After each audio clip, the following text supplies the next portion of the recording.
Hay un patrón histórico curioso, ¿no? Cada nueva tecnología potente, ya fuera la imprenta, el teléfono, los ordenadores, siempre provoca una oleada de pánico. Sí, totalmente. Miedo a la herejía con la imprenta, a perder la intimidad con el teléfono. Exacto. O la destrucción de la familia con el coche, imagínate. O el desempleo masivo con la automatización. Predicciones súper catastrofistas. Y que rara vez se cumplen tal cual, la verdad. La historia, sugiere que aunque los temores son lógicos y a veces algo se materializa, al final solemos integrar esas tecnologías. Y acaban ampliando nuestras capacidades, ¿no? Nuestra individualidad incluso. Justo. Y ahora, claro, con la inteligencia artificial, pues vuelven a surgir esos mismos fantasmas. Quizás, no sé, con más fuerza que nunca. Precisamente. Por eso hoy vamos a sumergirnos en las ideas de unos extractos del libro Super Agency, de Reid Hoffman y Greg Beato. Ajá. La misión es explorar su argumento central. A ver, ¿es la IA una amenaza sí o sí a nuestra autonomía? ¿O podría ser, como ellos dicen, una especie de superherramienta? Una que amplifique nuestra capacidad de decidir y actuar, lo que llaman agencia humana. Eso es. Vamos a desgranarlo un poco. Cuadernos de conversaciones. Cuadernos de conversaciones. Cuadernos de conversaciones. Cuadernos de conversaciones te trae ideas bien contadas, fiables y mezcla el rigor humano con la tecnología IA para despertar tu curiosidad. Empecemos por ese déjà vu tecnológico que comentábamos. Vale. Vámonos un momento a los años 60. Llegan los primeros ordenadores centrales, los mainframes, y se desata una ansiedad, palpable. El miedo al hombre computarizado, ¿no? Que mencionaba un congresista, Gallagher. Sí, ese. Un ser anónimo controlado. La sombra de 1984 del Gran Hermano de Orwell estaba ahí todo el rato. Claro. Y de hecho, la propuesta de crear un Centro Nacional de Datos en Estados Unidos, pues se encontró con una resistencia brutal. Por miedo a la vigilancia del Estado, ¿no? Lo comparaban con la Gestapo, decían. Exacto. O como una herramienta de chantaje. Una locura. Pero ese futuro orwelliano de control total, pues no llegó como se esperaba. Y aquí viene lo interesante que rescata el libro. Una paradoja. A ver. Resulta que la capacidad de recoger datos a lo bestia, que al principio la impulsaron más las grandes empresas, el big business, que el gran hermano del gobierno, pues no llevó necesariamente a esa homogeneización que se temía. Más bien al contrario, permitió una personalización brutal. ¿Personalización? ¿En qué sentido? Pues en reconocer la diversidad de gustos, de necesidades. Mucha gente se sintió vista por primera vez en el mercado, ¿sabes? En lugar de restringir, lo que hizo fue ampliar las opciones individuales en muchos ámbitos, ¿eh? O sea que el tiro salió por la culata, pero para bien, digamos. Podría decirse así, sí, y esto conecta con la idea del Homo Techne que plantean. Homo Techne, el humano como creador de herramientas. Exacto. Que somos fundamentalmente eso, seres definidos por nuestra capacidad de crear y usar herramientas. Desde esa óptica, la tecnología no es algo ajeno o contrario al humanismo. Sino parte de nosotros. Es parte integrada de nuestra evolución, sí. Cada herramienta nueva redefine y potencialmente expande lo que significa ser humano. La IA sería, pues, el último capítulo de esta historia tan larga. Vale, si somos Homo Techne, creadores de herramientas, ¿cómo encaja la IA con nuestra capacidad de acción? Con nuestra agencia humana. Primero, ¿qué es exactamente agencia para ellos? Pues la definen de forma bastante directa, la verdad. Es la capacidad individual de tomar decisiones conscientes, de actuar de forma independiente y de, moldear tu propia vida y tu entorno. Nuestra habilidad para ser la causa de las cosas, no solo el efecto. Eso es. Y claro, argumentan que todas las preocupaciones actuales sobre la IA, ya sabes, perder el empleo, la desinformación, la vigilancia, la manipulación. En el fondo son miedos a perder esa agencia. Miedo a convertirnos en marionetas de algoritmos, básicamente. Correcto. Pero aquí viene el giro del libro, lo central de Super Agency. Proponen que la IA, si se gestiona bien, tiene el potencial no solo de preservar la agencia, sino de amplificarla masivamente. ¿Amplificarla? ¿Cómo? Hacen una analogía con la revolución industrial. Dicen que igual que la energía sintética, la máquina de vapor, la electricidad, multiplicó nuestra capacidad física y productiva, la IA podría multiplicar nuestra capacidad cognitiva y creativa. Justo eso. Suena muy optimista. ¿No se pasan un poco por alto los riesgos? Que son evidentes, ¿no? La dependencia que crea, que nos moldee sin que nos demos cuenta, los sesgos. No, no los ignoran. Los reconocen, ¿eh? Hablan de la pérdida de habilidades por la comodidad o de sistemas que nos meten en burbujas de información. Vale. Pero argumentan que el potencial positivo es demasiado grande como para que el miedo nos paralice. Hablan de resolver problemas globales enormes como el cambio climático, las pandemias, aumentar la productividad, liberar creatividad. Y para gestionar esos riesgos proponen lo del despliegue iterativo, ¿no? Eso es, despliegue iterativo. ¿Y qué es eso exactamente? Suena un poco a jerga. Bueno, es una forma de decir lanzar versiones iniciales de la tecnología, aprender súper rápido de cómo se usa en el mundo real, lo bueno y lo malo, y corregir el rumbo todo el rato. Como hacen algunas empresas de software, ¿no? Sacan betas, ven qué pasa. Algo así, sí. Como hace OpenAI con sus modelos, por ejemplo. No esperar a tener el producto perfecto y totalmente seguro, que igual es imposible, sino ir mejorándolo sobre la marcha. Guiados por una brújula tecnohumanista, dicen, con el objetivo de potenciar al humano. Exacto. Entiendo la idea de aprender haciendo, pero... A ver, ¿no es una forma un poco elegante de decir vamos a experimentar con la gente? Los errores aquí pueden ser gordos. Es una tensión real, sí. El libro no la esconde. Lo contraponen a lo que llaman el principio de precaución estricto, que sería exigir pruebas de seguridad casi absolutas antes de lanzar nada, como con las medicinas o los transgénicos. Justo. Y argumentan que para tecnologías digitales que evolucionan tan rápido, ese enfoque podría ser contraproducente. Podría ahogar la innovación buena y dejar el campo libre a actores con menos escrúpulos. Ya. El despliegue iterativo, claro, siempre con supervisión y mecanismos de corrección rápidos, permitiría desarrollar sistemas más seguros y útiles, y más deprisa. Piensa en los primeros coches. Que eran peligrosísimos, sí. Claro. Si se hubiera aplicado el principio de precaución estricto, igual nunca habrían salido a la calle. Fue la mezcla de innovación continua y regulación poco a poco la que nos trajo la movilidad y la seguridad que tenemos hoy. Es un buen punto, la verdad. Vale, aceptemos por un momento ese potencial amplificador de la IA. Pero surge otra pregunta clave. ¿Quién se beneficia de verdad?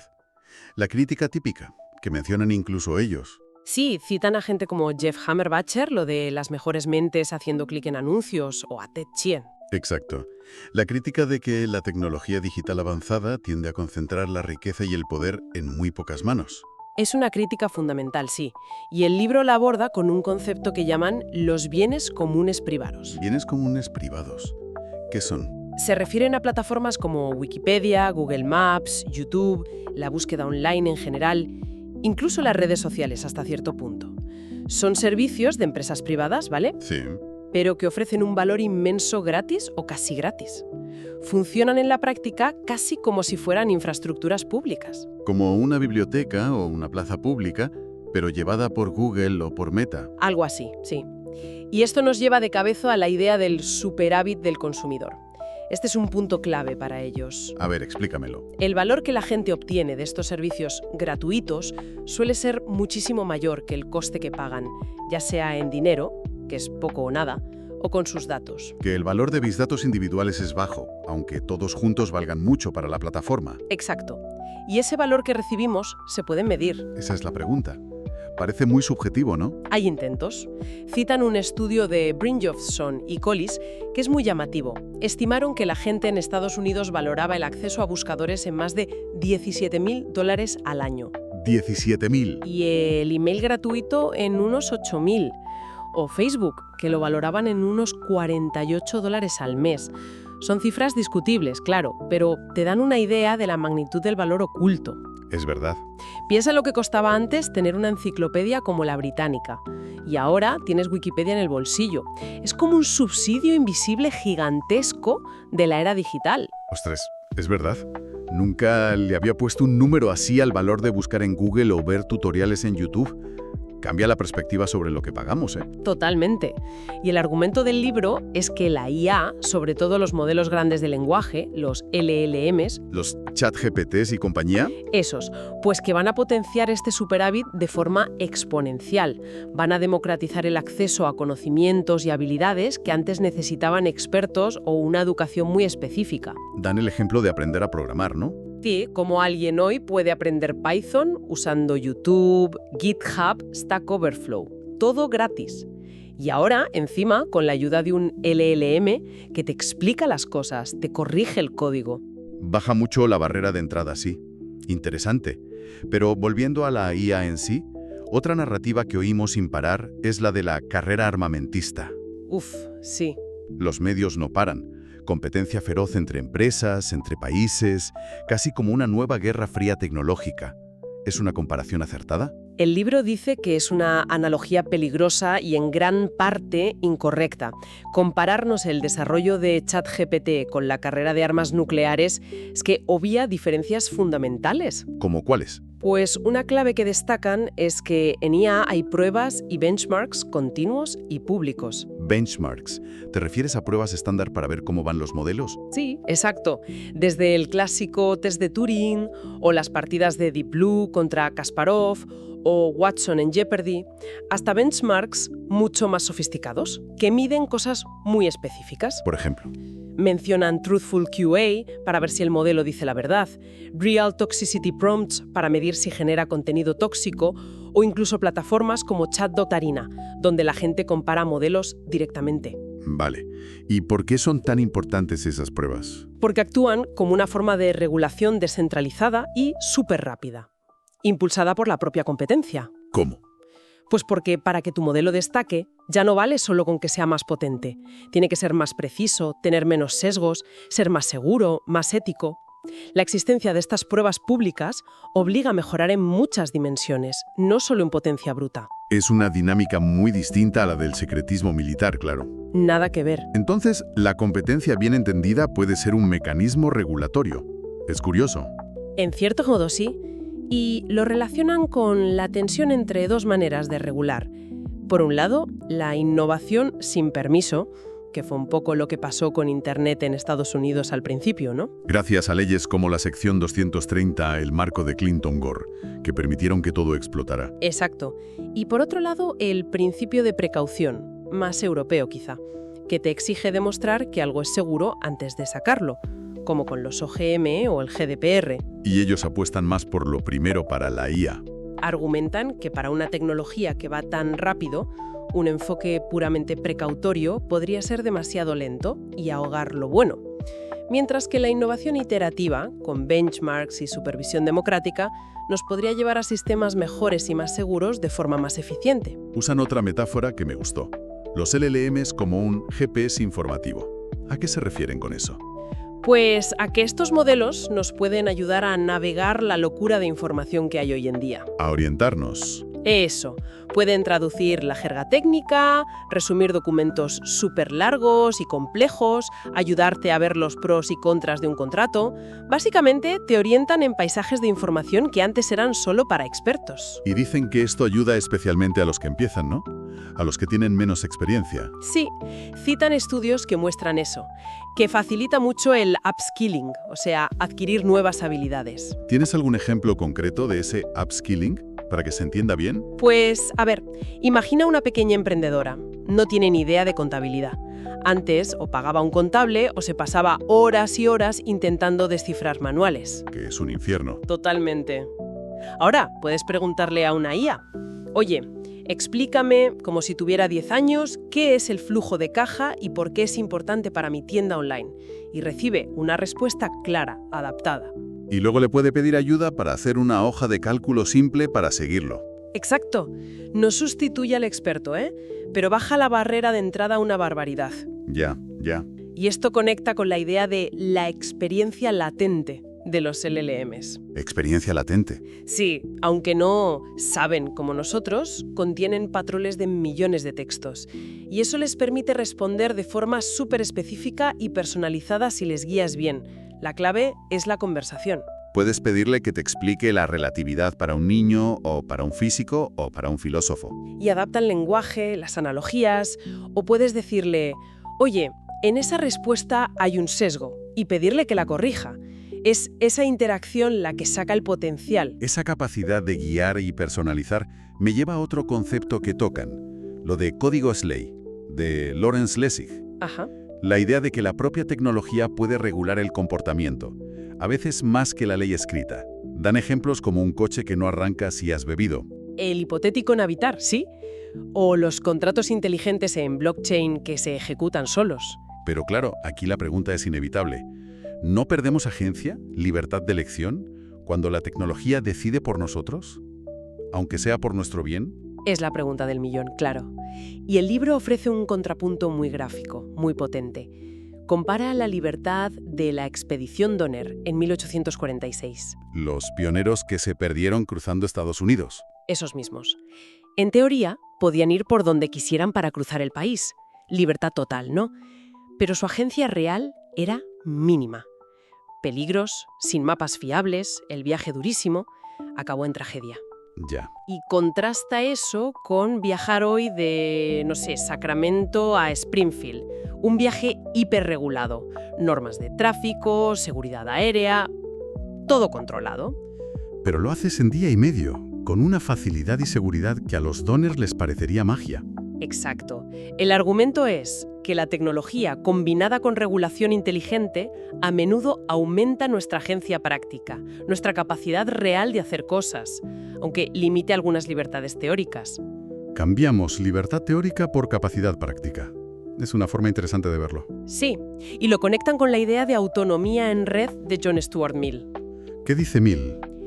La idea es que individuos empoderados, con más agencia, fortalecen a la comunidad, y comunidades fuertes, con buena infraestructura, con cohesión social, a su vez fortalecen a los individuos. No es un juego de suma cero, ¿sabes? Dame ejemplos de esas comunidades fuertes que potencian al individuo. Pues mencionan la red de autopistas interestatales de USA, que potenció la movilidad individual y económica una barbaridad, o la respuesta de Corea del Sur a la COVID-19, muy coordinada y con mucha tecnología, que les permitió mantener bastante normalidad social. Incluso sugieren usar la IA para mejorar la democracia directamente. Sí, tocan la idea de la IA soberana.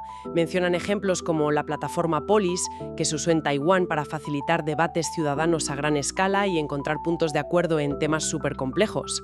O sea, usar la tecnología no solo para la economía, sino para mejorar cómo hablamos y decidimos juntos, para la agencia colectiva. Justo eso. Entonces, si intentamos resumir la visión central de Super Agency que hemos estado viendo, la IA no tiene por qué ser ese destino fatalista de control o de que nos sustituyan. ¿No? Vista como una herramienta, como una extensión de nuestra intención, de nuestra capacidad, y desarrollada de forma iterativa, reflexiva, podría ser una palanca potentísima para amplificar lo que podemos hacer, individual y colectivamente. Es una reafirmación de una visión que llaman tecnohumanista, sí. La tecnología como parte de lo humano, potenciándolo. Exacto.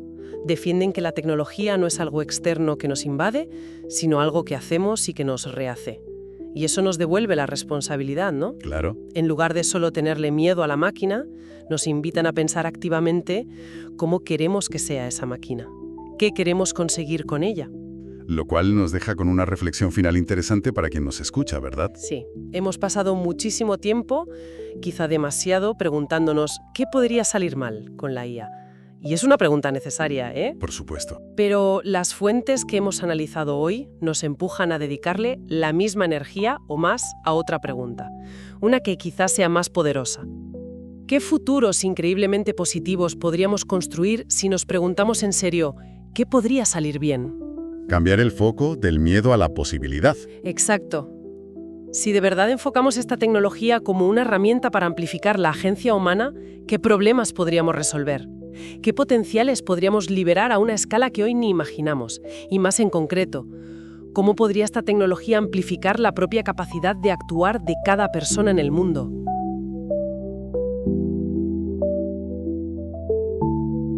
Cuadernos de conversaciones.